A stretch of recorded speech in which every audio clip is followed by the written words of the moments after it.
Hello, hello, and good evening, everyone, and welcome to our review of the Testament. Now, this is one of the hottest shows out right now, isn't it, Clay? Absolutely, Queen D. Blessed be the fruit. Blessed be the fruit.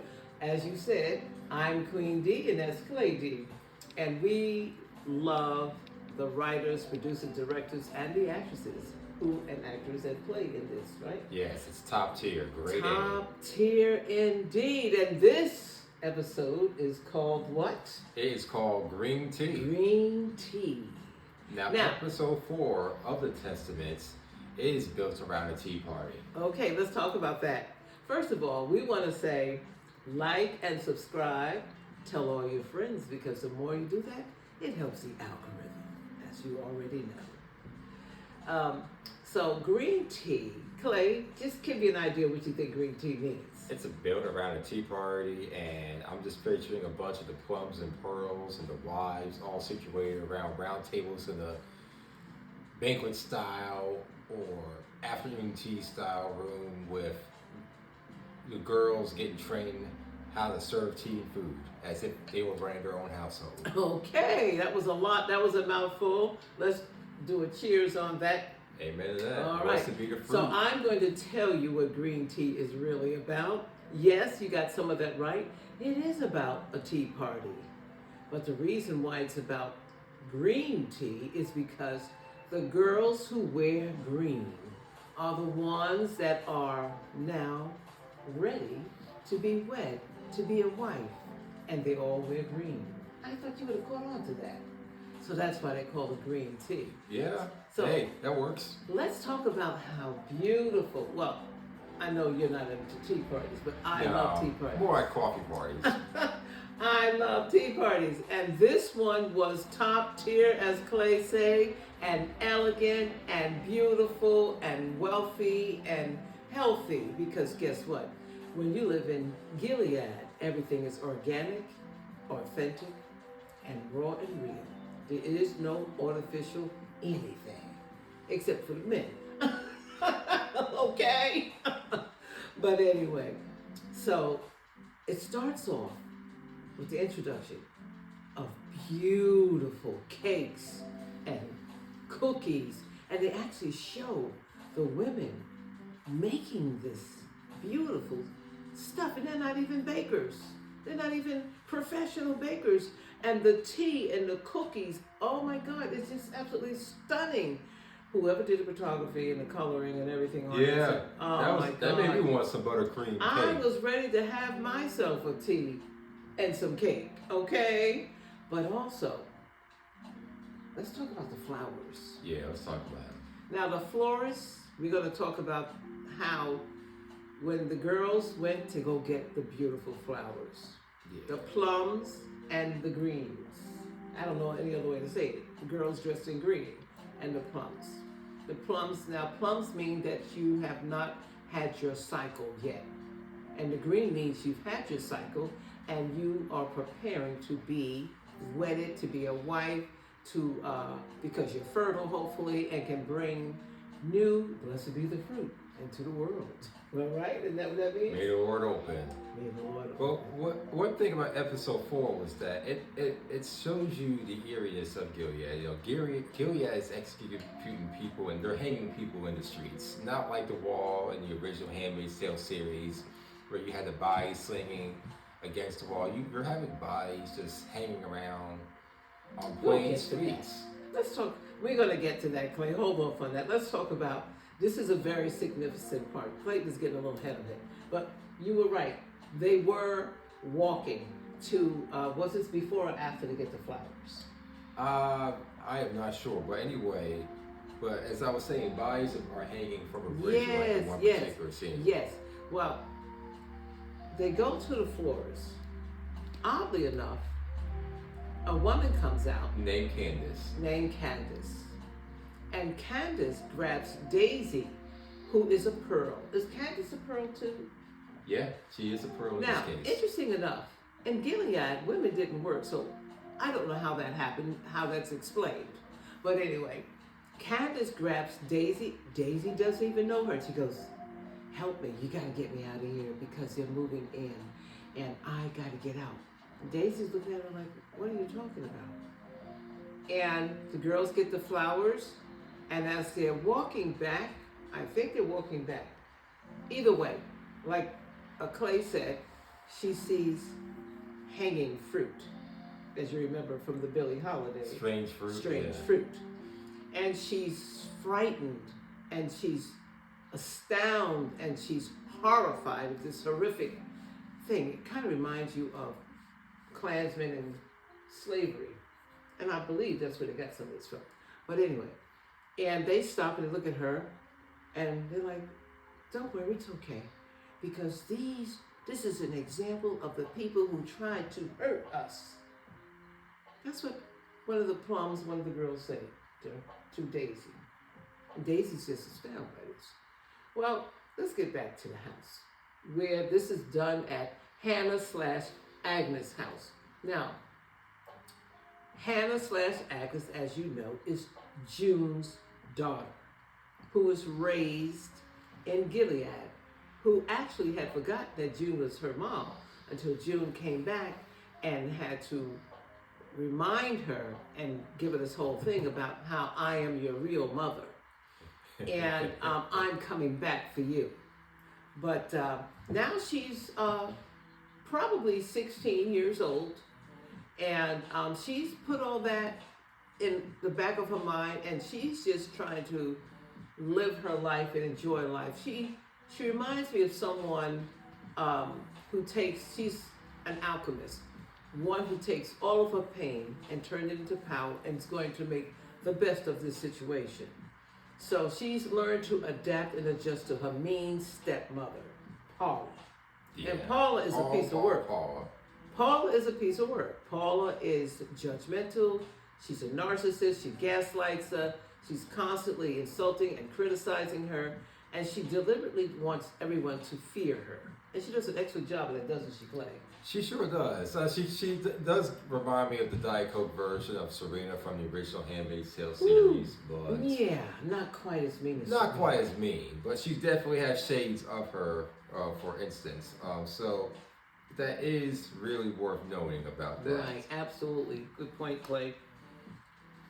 This tea party is unbelievable. First of all, did you notice that every time you looked at Agnes' house changes? I thought I thought it was like this big old grand resort. Last week it was a beautiful white house. Like the salamander. Where June had actually given birth to her with a beautiful estate. This time it looked like it was a brick house. Had 3 different... I'm confused. Maybe they own 3 different homes. I'm confused. Maybe that's what it is. But I don't know.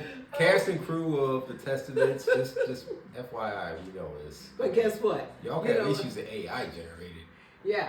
And did you notice that one of the eyes or the soldiers was a woman? Yeah, that was a bit weird. How is it that women aren't supposed to work? They ain't supposed to work. They ain't supposed to have and no Lord job. knows she better not be a gay, a lesbian, gay, homosexual, gender, LGBT, whatever, because we know she be hanging up on the wall. Exactly. We know that. So it's like giving me Bridgerton. It's giving me Bridgerton vibes where they have. Yeah. Let's kind of modernize it a little bit. Let's modernize it by having a guy with locks on his head. Ain't no shade to your game, okay? Or a high top fade. Like, what in the world? Don't go Shonda Rhimes on us, please. Okay. Please. Yes, but I love myself some Shonda. But anyway, Liz, we love you too. But so this tea party is set up so beautiful. And the aunts are the ones that take notes. I feel like they're in school, like in college or something, where they're taking notes to see who can have the best table and who can pour the best tea. Mm-hmm. But realistically, when you're a commander's wife, you don't have to do a D thing because the Martha's doing everything. Hey, look, if I'm going to be in Gilead as a commander's wife and I have to deal with that commander every night, you better believe I am not pouring my own tea, okay? Queen is not pouring tea. Queen is not doing any of that. Queen is only doing what she needs to do, mm-hmm. and that is to be a wife. And that's like, okay, mm-hmm. yeah, but I'm not cooking, I'm not cleaning, and I'm not doing any of that. Mm-hmm. I'll be respectful and nice to the Marthas, so if they deserve it. But I'm not. And so I thought that was kind of strange. It's all about the system. Yeah, because so I just think that this is just something kind of like a home ec class. Well, the Tea Party is a system, so it's all about the performance of compliance. Now, the Tea Party is just not a social event; it is an evaluation. So the aunts are watching every girl to determine who is wifey material. But again, I say to you, wifey material, and your commander's wife does not have to pour any tea. She might pour her man, her husband, of that brown liquor, that Jack Daniel that I see sitting up there all the time, they drinking and go get his cigars. So that's about it. Which they really can't do in Gilead. Yeah, I'm serious, right? But they find ways around that. But everything has to be perfect with the tea. You gotta serve it properly, hold the cup properly.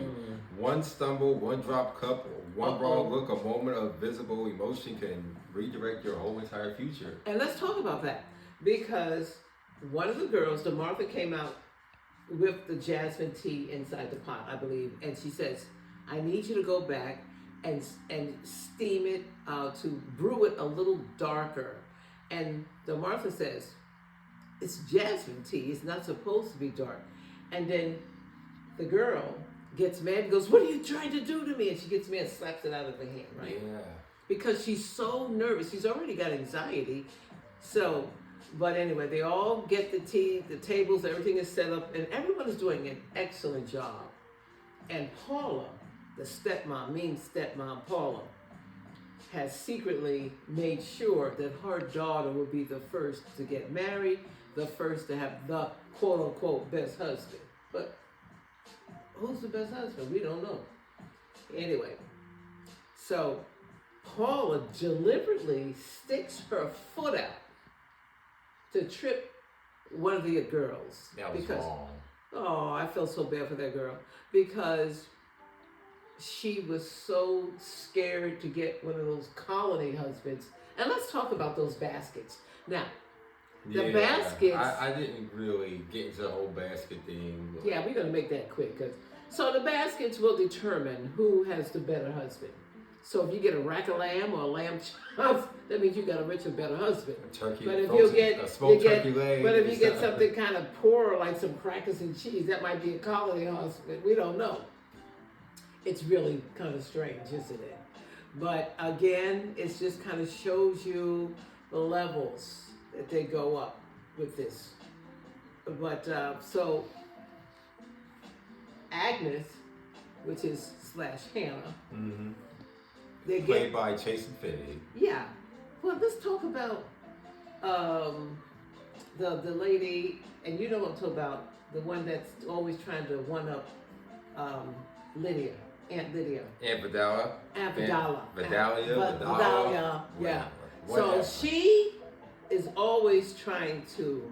First, I think that she was probably mentored by Aunt Lydia, and then sometimes what happens when you mentor someone, they want to take your job, and then they want to get rid of you because they think they're better and younger and smarter. Well, guess what?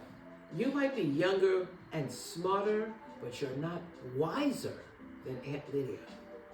Aunt Lydia will run rings around you, honey, no matter how tough you think you are. Because I'm starting to favor Aunt Lydia. I hated her in the beginning in the Handmaid's Tale. A lot of people still do. But now there's something about her that has softened me. Maybe it's because of this new lady, the one that's... Vidala, whatever. Vidalia, whatever. But I think that's... I need to see how this season plays out before I have a full judgment on Aunt Lydia. I probably won't know until episode 9. Well, we know that there's something going on, because when Vidalia was talking, and Lydia goes, okay, that's enough. Everyone eat. And I'm like, uh-oh. And she just went, She did what it was, And I said, uh-oh. There's going to be some kind of war between those two.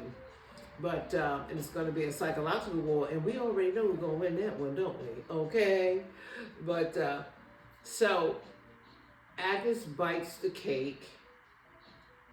Her tooth, a part of her tooth fell out, which was scary. And she had the little doll, because, there's a tradition, even in New Orleans, that if you get a certain, I don't know what they put in the food, but if you get it in your meal, you win something. I have to Yeah, research I'm that. not sure. It says That's something probably- in New Orleans tradition too. But anyway, Yeah. so everybody was like, "Oh yeah, you're gonna be the next to win," until a tooth falls and everybody's embarrassed, and they send her to the dentist. So let's talk about that. Let's talk. Due to discretion, viewer. How they say that is Viewer discretion advised. Yeah. yes, on this one right here, this part. And this is a very uncomfortable part, isn't it? Yeah, it is.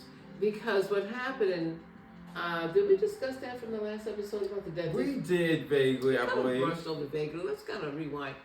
We don't like the perverted dentist. He's a pervert. And let's talk about the hypocrisy of Gilead and the men and the women, because they're supposed to be quote unquote Christians, but then they have quote unquote Satan behavior, satanic behavior, some of them. And so this particular dentist, don't you think there's something good? This is Becca's father. Yes. And there's a scene where Becca and Agnes is upstairs dancing, preparing for the tea party, and they're just happy. Oddly enough, there's music playing, which I was thinking music in Gilead. I thought they were. The music thing was very weird. Yeah, that I'm was like, kinda strange. was that like a music overlay for the show production, or was that actually playing inside Yeah, the was it room? like background music like we got on? Yeah, exactly. Thank you from Chill Hots. We appreciate you. Sponsored by Chill Hot. But anyway. But I'm sorry. I'm gonna put that right here so you don't spill. This is water. But anyway, but I was like, they're dancing, and we know that Becca has a crush on her best friend Agnes, and she has kind of spoke about how she doesn't want to get married. She has really been frightened about getting married because the girls, and I'm going to say children, they're really not even 18 yet, have not been taught about anything about life. They can't read, they can't write, they know nothing about the Can't human learn about body. science. They can't learn about anything. They just have to just be servants Yeah. with a title. So, so that's why they're so frightened.